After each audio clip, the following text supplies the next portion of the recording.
C'est peut-être moi le problème. Je réagis trop, je prends trop les choses à cœur. Je devrais peut-être me remettre en question.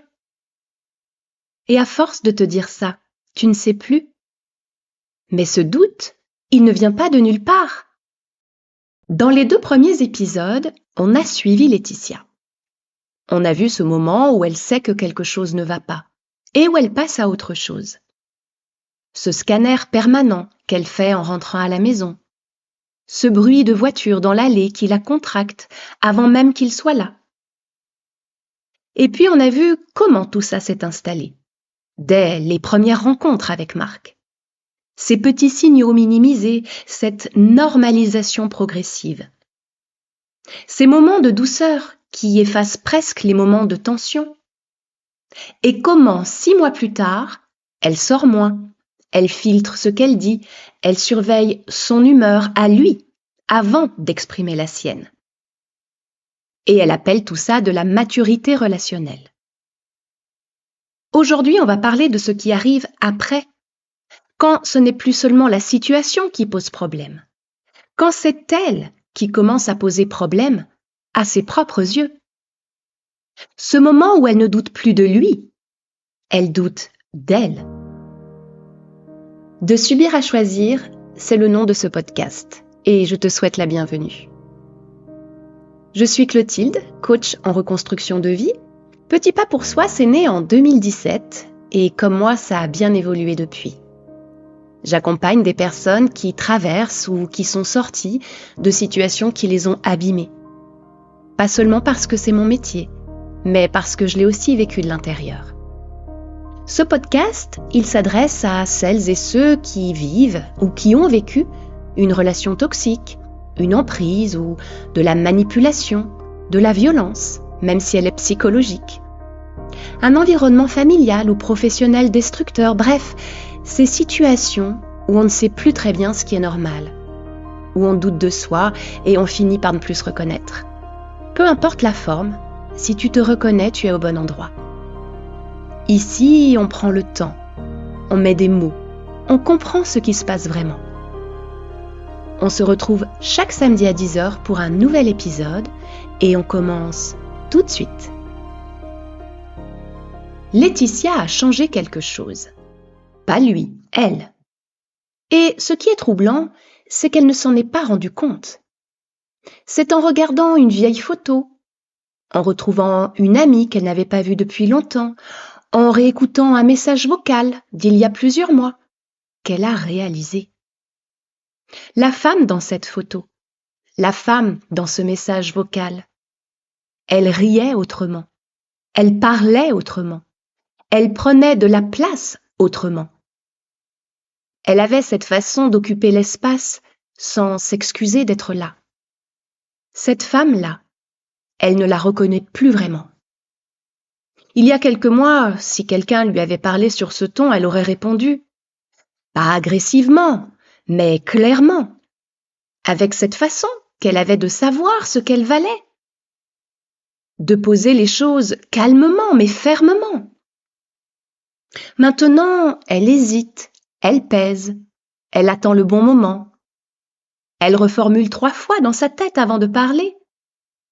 Elle choisit ses mots comme si elle marchait sur des œufs parce que c'est exactement ce qu'elle fait. Et parfois, ça sort quand même. Pas comme elle voulait, ça sort fort sur quelque chose d'anodin. Une assiette mal rangée, un trajet qui prend trop de temps, un truc qui n'a rien à voir et après, elle a honte. Elle se dit, mais qu'est-ce qui m'a pris ? Je suis devenue quoi ? Quelqu'un d'instable ? D'agressif ? Mais c'est pas moi ça. Et cette conclusion, elle est tellement pratique pour lui. Parce que maintenant le problème c'est elle. Ses réactions, son instabilité, sa difficulté à gérer ses émotions. Et lui, il n'a plus grand-chose à faire. Il attend que ça se confirme. Et ça se confirme parce qu'elle fait le travail à sa place. J'aimerais qu'on s'arrête un instant sur cette colère, parce que c'est important. Cette colère qui sort sur rien, ce n'est pas de l'instabilité. Ce n'est pas de l'hystérie, ce n'est pas un problème de gestion des émotions. Ce n'est pas la preuve qu'elle est difficile à vivre. C'est de la pression accumulée qui cherche une sortie. Quand on retient quelque chose très longtemps, quand on filtre, quand on surveille, quand on s'adapte en permanence, à un moment, ça sort. Alors oui, sur la mauvaise chose, au mauvais moment, peut-être même avec la mauvaise personne, mais c'est de la physique. Une cocotte minute fermée trop longtemps, à un moment, elle siffle. Et ce n'est pas la cocotte minute le problème, c'est qu'on l'a fermée trop fort, trop longtemps. Cette colère, elle dit quelque chose de très précis. Elle dit là, quelque chose n'est pas normal. Là, je suis blessée profondément. Là, quelque chose doit changer. C'est le dernier signal, le dernier truc en elle qui dit stop. Et en se retournant contre elle-même, elle fait taire ce signal. Elle se punit d'avoir ressenti quelque chose de juste. Et quand on retourne sa colère contre soi trop longtemps, quelque chose d'autre se passe progressivement. On apprend à se couper de ses émotions. Au début, les émotions arrivent, la tristesse, la colère, la peur, etc. Elles sont là, présentes, intenses.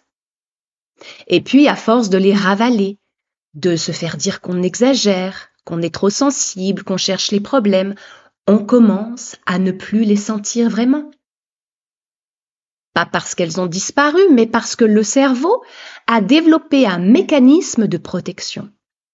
Il met une vitre entre toi et ce que tu ressens, pour que tu puisses continuer à fonctionner, pour que tu puisses tenir. Ça s'appelle de la dissociation émotionnelle. Et à long terme, c'est dévastateur. Parce que quand on se coupe de ces émotions douloureuses, on se coupe aussi de toutes les autres émotions. Celles qu'on dit être positives, comme par exemple la joie. La joie, elle devient floue maintenant. Le plaisir s'émousse, on fonctionne, on gère, on tient. Mais on ne vit plus vraiment. Laetitia réalise par exemple à un moment qu'elle ne pleure plus. Pas parce qu'elle va mieux, mais parce que quelque chose s'est fermé. Elle regarde des films qui l'auraient fait pleurer avant. Là, rien. Elle reçoit une bonne nouvelle. Une satisfaction, mais plate. Pas de joie vraiment. Elle rit en société, mais c'est un rire de façade. Elle le sait. Les autres ne le voient pas. Alors elle se dit « Je suis devenue froide, insensible. Voilà, encore quelque chose qui va pas chez moi. » Mais c'est pas ça. C'est son cerveau qui a appris à se protéger en fermant le robinet. Les émotions, même les plus douloureuses, ce sont des informations. Quand on les coupe, on perd sa boussole intérieure. C'est pas elle qui est froide, c'est elle qui a survécu comme elle a pu. Et à force de faire ça, le corps, lui, il continue de parler, mais autrement, plus fort. La fatigue d'abord, une fatigue qui n'a rien à voir avec le nombre d'heures de sommeil. Laetitia dort et elle se réveille épuisée, comme si elle avait travaillé toute la nuit. Parce que c'est le cas. Son cerveau a surveillé, anticipé, géré, même en dormant. Le corps ne sait pas faire la différence entre une menace physique et une tension émotionnelle permanente. Il est en état d'alerte tout le temps. Les douleurs ensuite, dans le dos, dans le ventre, des maux de tête qui reviennent, des tensions dans la nuque, dans les épaules, dans la mâchoire, parce qu'elle serre les dents la nuit. Elle ne le savait pas, c'est son dentiste qui lui a dit. Les infections à répétition, les angines, les cystites, les problèmes digestifs, le corps qui n'arrive plus à se défendre correctement parce que toutes ses ressources passent ailleurs, à tenir, à compenser, à s'adapter. Alors Laetitia fait des bilans, des prises de sang, des examens. Les médecins ne trouvent rien ou presque rien. Vous êtes fatigué, c'est le stress. Essayez de vous reposer, prenez des vitamines. Alors elle se dit, je suis peut-être hypocondriaque en plus? Encore une chose qui ne va pas chez moi. J'ai vécu ça pendant très longtemps. Des années d'analyse, des spécialistes, des tout est normal, qui me laissaient encore plus perdue parce que si tout est normal, j'ai vraiment un gros problème dans ma tête. Et je vous assure, et c'est terrible à dire, que j'espérais presque qu'on me trouve quelque chose. La réponse, je l'ai eue beaucoup plus tard. Le corps n'était pas malade, il était épuisé. Épuisé de compenser, de surveiller, de s'adapter en permanence, de tenir. Mon corps criait depuis longtemps avec tous les moyens qu'il avait. Et on lui cherchait une maladie, alors qu'il demandait juste qu'on l'écoute, qu'on le sorte de là. Et le gaslighting vient achever ce travail de sape. Ce mot, je vais l'expliquer simplement parce qu'il est souvent mal compris. Le gaslighting vient d'un film des années 40 où un mari manipule sa femme pour lui faire croire qu'elle devient folle. Donc, il baissait l'intensité des lampes à gaz de la maison, d'où le mot gaslighting. Et quand elle le signalait, il lui disait qu'elle imaginait des choses. Eh bien, ça ressemble à ça. Une façon de répondre qui te fait douter de ce que tu viens de dire. Un regard qui suggère que tu exagères, un soupir qui dit « allez, encore ça ». Une façon de retourner la situation pour que tu te retrouves à consoler celui qui t'a blessé. Laetitia a essayé d'en parler un soir. Elle avait préparé ce qu'elle voulait dire. Elle avait des exemples, des dates, et elle s'était dit, cette fois, j'ai appris plein de choses pour la communication, je vais être claire, calme, factuelle. Pas d'émotion, juste les faits. Et en quelques minutes, ça a glissé. Tu interprètes, tu sors ça de son contexte, tu cherches toujours des problèmes, tu me fais toujours des reproches. Tu sais que quand tu es dans cet état-là, il vaut mieux pas qu'on en parle. Et Laetitia s'est retrouvée à se demander si elle avait bien compris ce qui s'était passé. Elle a repassé le film dans sa tête. Elle a relu des messages, elle a repensé à ce qu'elle avait dit. Est-ce qu'elle avait vraiment raison? Ou est-ce qu'elle n'avait pas exagéré un peu? Elle était partie avec des faits, elle s'est retrouvée à douter de sa propre perception de la réalité. Mais c'est pas qu'elle a perdu le fil, c'est qu'il est venu le changer pendant qu'elle le tenait. Et ce que le gaslighting produit, ça s'appelle de la dissonance cognitive. C'est cet état de tension intérieure quand en fait on tient deux réalités contradictoires en même temps.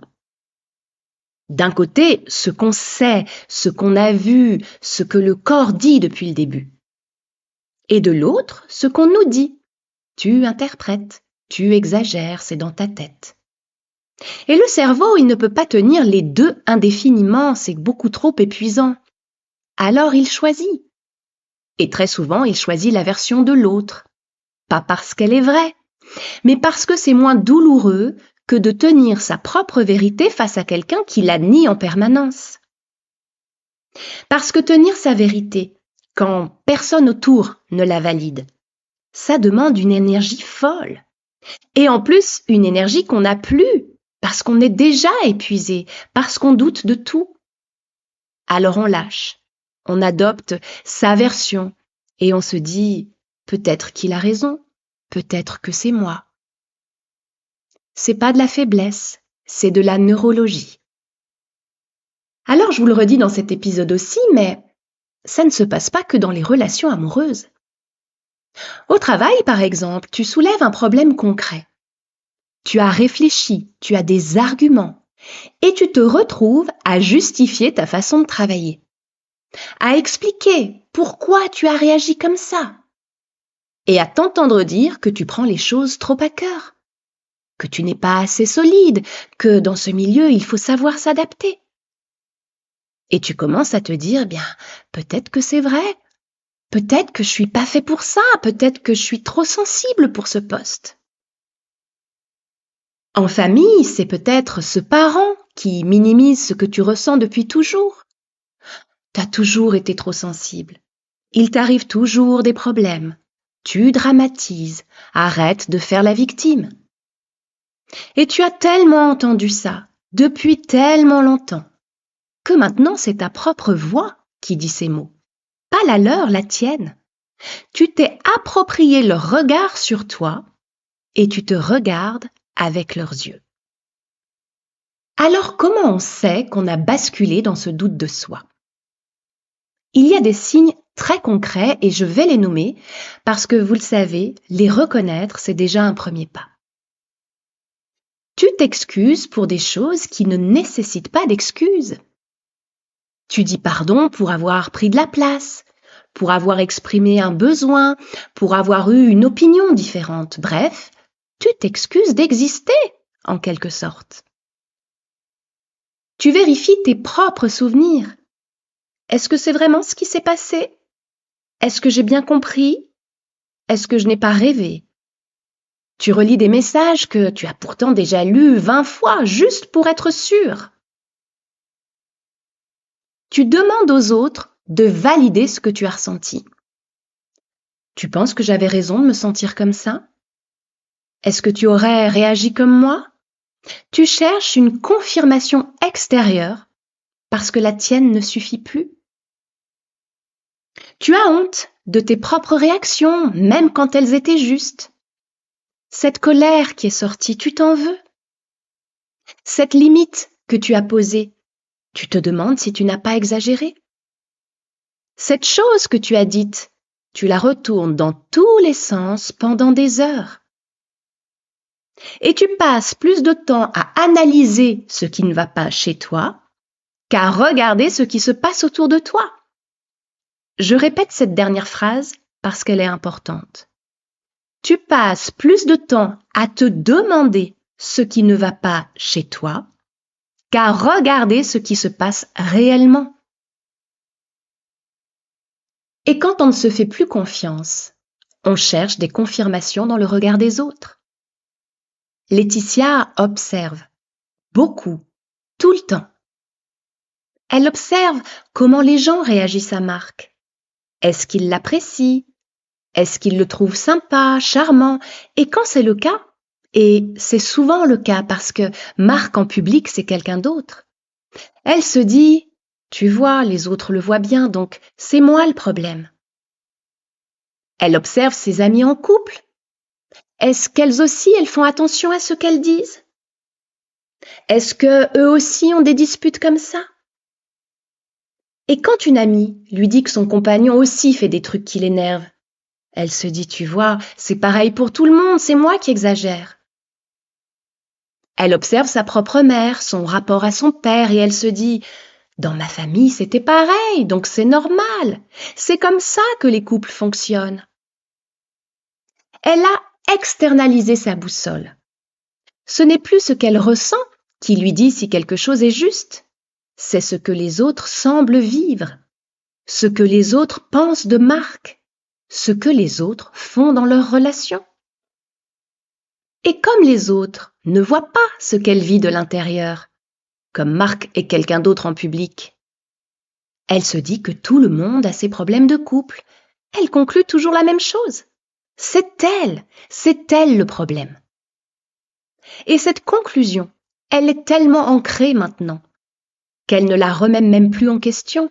Elle est devenue une évidence, une fausse évidence, mais une évidence quand même. Et j'aimerais te dire quelque chose avant de terminer. Je t'en ai déjà parlé dans l'épisode 1, mais il est important que tu l'entendes à nouveau. Je suis coach, je connais ces mécanismes, je les enseigne depuis des années. J'accompagne des personnes dans ces situations. Et je suis restée longtemps dans quelque chose qui m'abîmait. Alors non, ce n'est pas une question d'intelligence, ce n'est pas une question de force, ce n'est pas parce qu'on ne sait pas C'est un piège sophistiqué, construit pour que tu restes, où on utilise même tes forces contre toi, ton empathie, ta capacité à comprendre, ton envie que ça aille mieux. Si moi, avec tout ce que je savais, je suis tombée dedans, alors la honte de ne pas voir plus tôt, elle ne t'appartient pas. Ce que j'aimerais que tu retiennes de cet épisode, ta colère n'est pas le problème. Ta sensibilité n'est pas le problème. Tes réactions ne sont pas le problème. Ce sont des informations. Des signaux que quelque chose en toi essaie de dire « là, ça ne va pas, je mérite mieux, là, quelque chose doit changer ». Le problème, ce n'est pas que tu ressens trop, c'est que tu as appris à te méfier de ce que tu ressens. Et ça, c'est quelque chose qu'on peut défaire. Pas d'un coup, pas facilement, mais on peut. Parce que cette femme dans la vieille photo, celle qui riait autrement, qui prenait de la place autrement, qui s'excusait moins d'être là, elle est encore là. Elle attend juste qu'on lui redonne la parole. Si tu te reconnais dans cet épisode, dans cette colère retournée contre toi, dans ce corps que tu n'écoutes plus, dans ce regard des autres devenu ta seule boussole, sache que ce n'est pas une faiblesse, je te dis ce mot souvent, mais c'est important. C'est le résultat d'un mécanisme très précis. Et comprendre ce mécanisme, c'est déjà commencer à en sortir. Je te propose un petit exercice pour cette semaine. Chaque soir, juste 2 minutes avant de t'endormir, pose-toi une seule question. Est-ce que j'ai dit pardon aujourd'hui pour quelque chose qui ne méritait pas d'excuses? Juste observe, sans te juger, sans chercher à changer quoi que ce soit encore, juste voir. Parce que voir, c'est déjà reprendre un peu de pouvoir. Si tu veux aller plus loin, n'hésite pas à m'écrire. J'offre toujours 30 minutes offertes par téléphone pour qu'on puisse échanger. Si tu veux également comprendre ces mécanismes, trouver des premières ressources concrètes, j'ai créé le guide pour ça. Il s'appelle « Pour ne plus subir ». On se retrouve samedi prochain à 10h pour le 4e épisode. Ce que tu vis n'est pas normal, même quand il ne crie pas. Prends bien soin de toi et surtout, prends bien soin de ton monde intérieur.